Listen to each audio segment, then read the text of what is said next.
Mon expérience, 30 000 pas par jour. Tu crois que marcher 30 000 pas par jour, c'est impossible? Moi aussi je le croyais et pourtant, pendant 30 jours, j'ai relevé le défi. Aujourd'hui, je vais te montrer ce que ça fait vraiment. Pas de théorie, juste de l'expérience, brute. Et crois-moi, mon corps et mon esprit n'ont jamais été les mêmes. Partie 1, le défi. Chaque jour, ça voulait dire 30 000 pas. Pas un de moins, pas un de plus. 0 pas et la montagne à gravir. La marche commençait tôt, très tôt. Au début, j'étais excité, comme un enfant avant une grande aventure. Mais dès les premières heures, j'ai compris que ce serait une vraie bataille. Le premier jour, j'avais les jambes lourdes. Mon corps me disait arrête. Mais le deuxième jour, j'avais déjà envie de recommencer. Pourquoi? Parce que notre cerveau adore la routine. Hier je l'ai fait, alors aujourd'hui je dois le faire. C'est comme ça que l'habitude s'installe. Partie 2, les premières semaines. En une semaine, j'avais déjà accumulé plus de 200 000 pas. C'est comme traverser une grande ville à pied. Les kilomètres défilaient sans que je m'en rende compte. Un peu plus de 20 km par jour, un semi-marathon carrément. Je découvrais que mon corps pouvait encaisser bien plus que prévu. L'hydratation devenait vitale. Plusieurs litres par jour, sinon impossible d'avancer. La marche n'est pas fatigante à la minute, mais à la répétition. Le soir, mes jambes brûlaient. Et pourtant, j'attendais déjà le lendemain. Partie 3, résultat physique. À la fin des 30 jours, j'avais marché presque 1 million de pas. Juste avec mes jambes. Un chiffre fou, mais surtout des résultats visibles. J'ai perdu 5 kilos. Ça peut paraître peu, mais ma silhouette s'est affinée en même temps. Et ça, c'est vraiment génial. Je n'ai même pas changé mon alimentation. En tout cas, au début du défi, un peu plus vers la fin. Mon souffle s'est amélioré, mon rythme cardiaque au repos a baissé. Mais ce n'était pas que physique. Le vrai changement était mental. Partie 4, résultats mentaux. La marche, c'est comme une thérapie gratuite.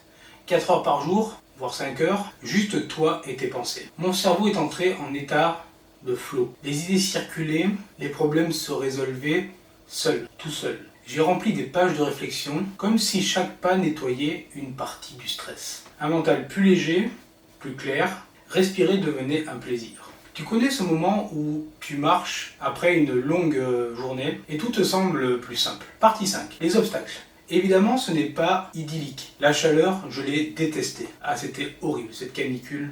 Marcher des heures dans la canicule, c'est un enfer, sans jeu de mots. Les ampoules, elles, me rappelaient chaque pas. Il y a eu des jours où je voulais vraiment tout abandonner, tout arrêter. Le découragement fait partie du jeu. Mais je m'étais promis de tenir ces 30 jours. Alors je suis reparti, encore et encore. Chaque pas devenait une promesse tenue. Et ça donne une force incroyable. Partie 6, le corps s'adapte. À partir de la deuxième semaine, quelque chose de fou s'est produit. Mon corps s'est adapté. Les douleurs se sont estompées, mon endurance a explosé. Des montées, des descentes, rien ne m'arrêtait, même pas mes ampoules aux pieds. J'allais plus vite, plus longtemps, comme si mon corps me disait « Ok, j'ai compris ton plan ». Chaque matin devenait un rituel.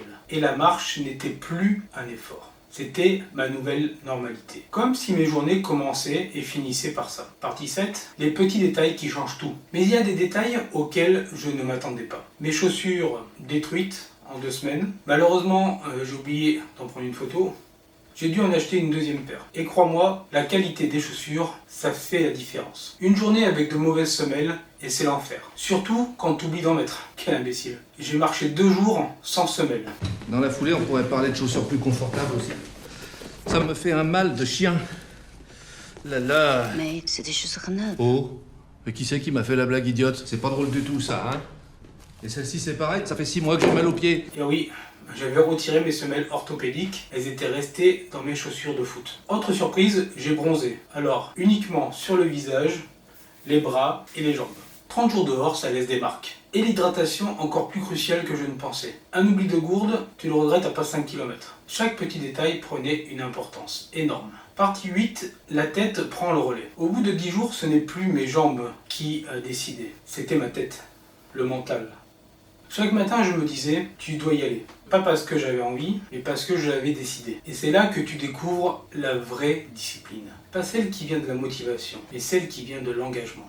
Une promesse écrite que je ne voulais pas briser. Chaque jour, cocher me rapprochait de la victoire. Et ça rend chaque pas plus puissant. Partie 9, anecdotes de terrain. Mais ce défi m'a aussi offert des anecdotes. Comme ce soir où j'ai dû finir mes pas à 23h, voire des fois à minuit, seul dans les rues désertes. J'étais ce mec bizarre qui tourne en rond juste pour atteindre 30 000 pas. Tous ces jours où j'ai dû marcher l'après-midi sous la canicule aux heures les plus chaudes de 13h à 18h30 et où j'ai fini cramé du visage, des bras et des jambes.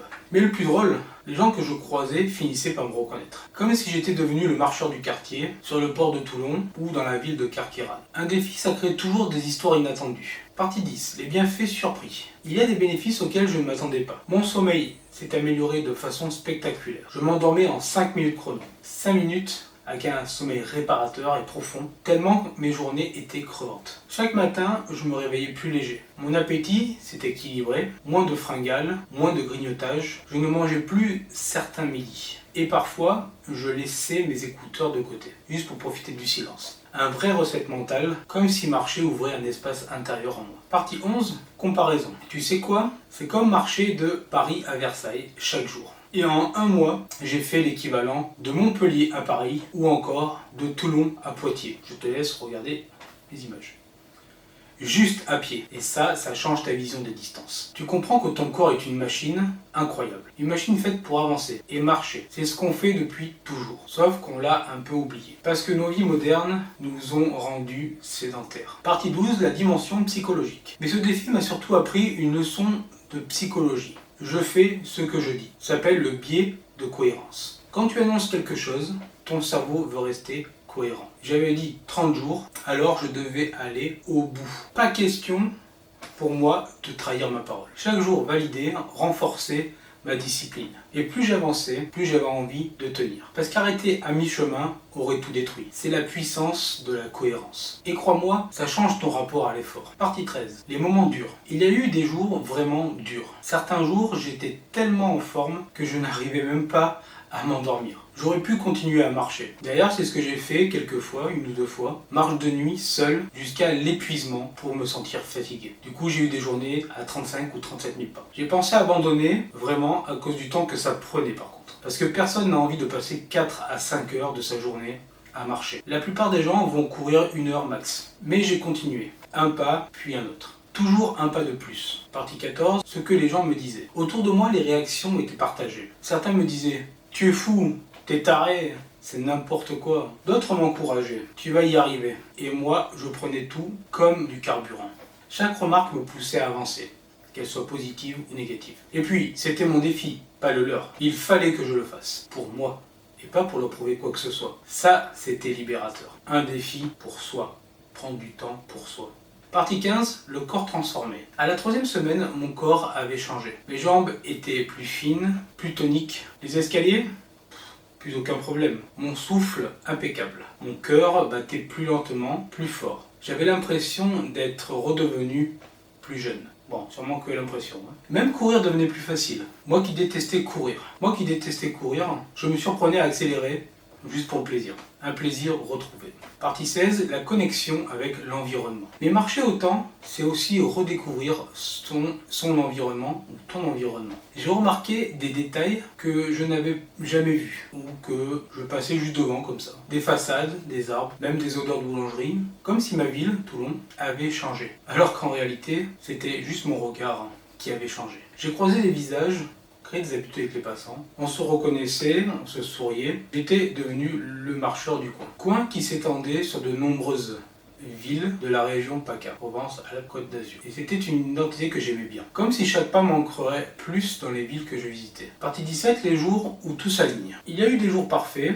Le soleil, la température idéale, chaque pas semblait léger. Mon corps, mon souffle, mon mental, tout était aligné. C'est ce que les coureurs appellent l'euphorie du coureur. Moi, je l'ai trouvé dans la marche. Ces jours-là, tu pourrais marcher pour toujours. Juste avancer, sans fin, un bonheur simple. Un bonheur qu'on oublie trop souvent. Partie 18, les jours de découragement. Mais il y a eu aussi des jours noirs. Les ampoules, la fatigue, et surtout la fatigue accumulée. Des moments où j'avais envie de tout lâcher. Vraiment tout. Chaque pas était une torture et j'avais du mal à finir mes 30 000 pas. Mais j'ai continué parce que je m'étais engagé, un pas après l'autre. Même si la journée semblait interminable. Et à la fin, j'étais fier d'avoir tenu. Partie 19, les leçons cachées. Ce défi m'a appris plus que je ne pensais. D'abord, la patience. Marcher, c'est accepter que le progrès prend du temps. Un pas ne change rien. Mais 1000 pas, ça change tout. Deuxième leçon, la discipline. Même quand tu n'as pas envie, tu y vas. Et troisième leçon, la clarté mentale. Ton cerveau se libère avec tes jambes. J'ai eu mes meilleures idées en marchant, que je notais sur un petit carnet. Partie 20, les comparaisons motivantes. j'ai remarqué des choses amusantes. Les gens qui marchaient dans les rues et qui souvent me dépassaient ne faisaient que 150 mètres à pied. Pour rejoindre un abribus ou un immeuble, j'en étais souvent à plus d'1 heure de marche, soit 5 à 7 km. Alors fais-moi une promesse, la prochaine fois que tu te dis c'est trop loin, rappelle-toi qu'on est fait pour marcher. Et souvent, on prend la voiture pour rien. Après, ça dépend si tu auras le temps aussi. Il faut avoir le temps. Alors qu'on pourrait marcher. Partie 21, la transformation intérieure. Mais le plus fort, c'est la transformation intérieure. J'ai retrouvé une paix intérieure. Comme si marcher aligner mon esprit. Moins d'angoisse, moins de stress, une respiration plus calme et surtout une confiance nouvelle qui m'a permis de rencontrer mon crush de l'été. Parce que chaque jour, je me prouvais que j'étais capable. Capable de tenir ma parole, capable d'aller au bout. Partie 22, la fin du défi. Le dernier jour, c'était spécial. Chaque pas résonnait comme une victoire. Quand j'ai vu 30 000 pas sur mon écran, j'ai eu presque les larmes aux yeux. J'étais tellement content, tellement heureux, et presque pas épuisé. Un mélange de fierté et de soulagement, comme si j'avais gagné ma propre Coupe du Monde. J'avais tenu jour après jour. Au total, 939 780 pas et une nouvelle version de moi-même. Partie 23, ce que j'en garde. Alors qu'est-ce que je garde de ce défi ? Pas les 30 000 pas par jour, c'est à la fois un peu extrême mais surtout chronophage. Personne n'a jusqu'à 5 heures par jour. Mais je garde l'habitude de marcher beaucoup plus, de remplacer la voiture ou les transports publics par mes jambes. De me donner du temps chaque jour pour marcher et réfléchir, penser. Parce que ça change mes journées et ça change ma tête. C'est devenu une habitude de vie. Et ça, c'est un cadeau qui restera. Partie 24, le message pour toi. Et toi, tu n'as pas besoin de marcher 30 000 pas. Mais commence par marcher plus. Même 1000 ou 2000 pas de plus par jour. Et tu verras la différence. Parce que chaque pas compte. Chaque pas est une victoire. Tu as appris à marcher un jour et tu peux réapprendre à marcher plus aujourd'hui. Alors fais ce premier pas et laisse la marche transformer ta vie. Alors, est-ce que je vais continuer à marcher 30 000 pas tous les jours ? Je vais garder l'habitude de marcher, bien plus qu'avant. Parce que c'est simple, gratuit et puissant à la fois. Et parce que marcher, c'est vivre mieux. Alors mets tes chaussures et marche. Un pas après l'autre, c'est tout ce qu'il faut. Et crois-moi, ta vie va changer. Si tu veux suivre mes prochains défis extrêmes, abonne-toi à la chaîne. Parce que d'autres expériences folle arrive bientôt. Et je peux te garantir que ce sera intense. Mon prochain défi, la semaine de 100 heures. Et toujours authentique. Parce que je fais ce que je dis, peu importe le temps que ça prendra, et je te partage ce que je vis. Alors rejoins-moi dans cette aventure et commençons, un pas après l'autre. Merci d'avoir suivi ma vidéo défi, plus de 900 000 pas partagés avec toi, et ce n'est que le début. Parce qu'ensemble, on peut aller plus loin, un pas chacun, mais tous dans la même direction. Alors, à toi de jouer et à bientôt pour la suite. Tout commence par un pas, à toi de marcher et de vivre l'expérience. Apprendre, vivre, avancer avec Bernard. Rejoins la communauté, abonne-toi et dis-moi en commentaire combien de pas tu fais par jour. Je suis curieux de savoir. À bientôt, c'était Bernard. Salut.